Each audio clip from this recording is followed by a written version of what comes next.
just first say how much we admire all of you and appreciate what you do for our country every day.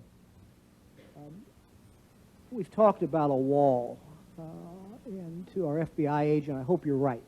I hope that wall stays down, and I think we in Congress have an obligation to monitor this and to make sure that wall does, in fact, stay down.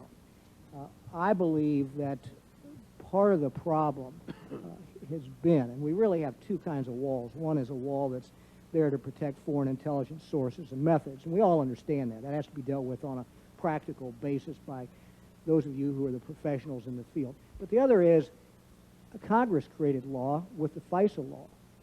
And I will say quite candidly that for many, many years, we did not do our job in monitoring how that law was being interpreted by the court and how that law was then being interpreted down into the field. I think that's our responsibility. And Mr. Chairman, I think that we began to change it and improve it with the Patriot Act. We came a long way with that. We now have had a FISA court opinion, which I don't particularly agree with, but at least it is a public opinion. And at least we can see where the court is going. Apparently, of course, there's been an appeal. I assume that the appellate decision will be published. It will give us some guidance then to see where that court is going so that we can make whatever changes that we think need to be made.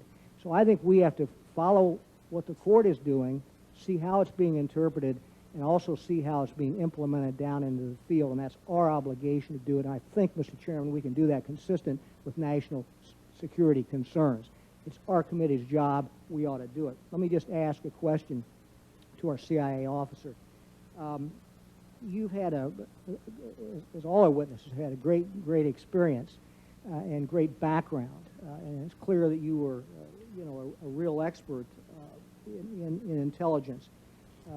You've had experience in the Counterterrorism Center.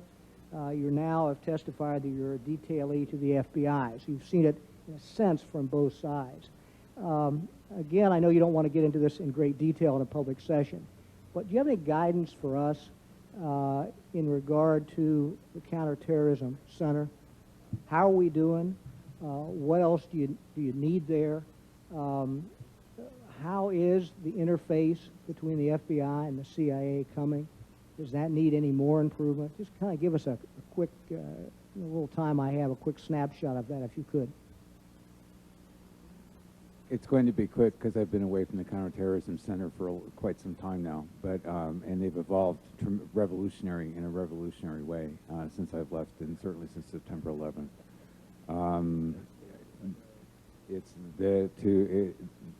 very difficult to talk about today's CTC in terms that were relevant to before September 11th because it is so changed, and I don't know the details of all the changes. I think in terms of how, any recommendations that might be made, it might be better to come from somebody who's attached to it right now rather than myself. Right, as far as the relationship between CIA and FBI, there is a move afoot to exchange personnel between the two. That's critical that continue and expand. Anybody else on counterterrorism? Any other thoughts? Want to jump in?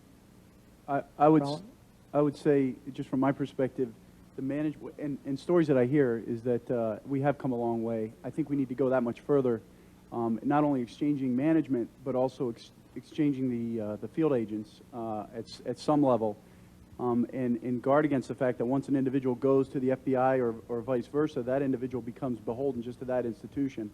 That they're going to, that they continue to be able to flow the information back and forth inside a system of checks and balances that allows that information to be shared between both organizations.